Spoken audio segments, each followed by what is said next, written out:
During the virtual meeting on September 1st, Foreign Minister Wang and the U.S. Presidential Envoy for Climate John Kerry agreed that the two countries' cooperation on climate change serves interests of both sides and of the world. Wang said China was sincere and willing to cooperate with the U.S. in dealing with global climate issues. We have shown our sincerity. Everyone who met you will have to spend 2 weeks in quarantine, but we are willing to pay that price to discuss cooperation with the U.S. on affairs of mutual concern. As two major powers, cooperation is our only correct option and the sincere expectation of the international community. The former U.S. Secretary of State expressed hope that the two sides could lead climate change efforts and fulfill their commitments to implementing the 2015 Paris Agreement. Given the science and what's happening, that we're all going to be dealing with this, certainly for the rest of our lives. This challenge is as big as any that we face on a global basis.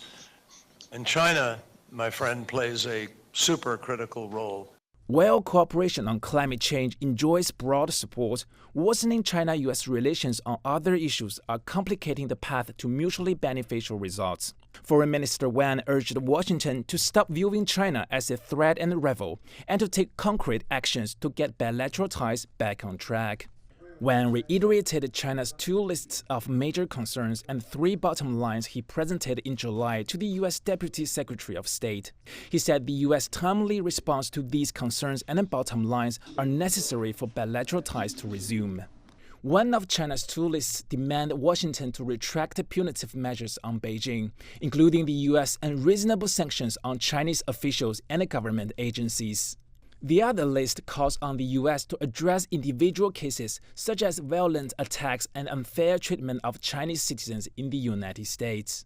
The three bottom lines the U.S. must respect are non-interference in China's socialist system, the right to development, and last but not least is sovereignty and territorial integrity.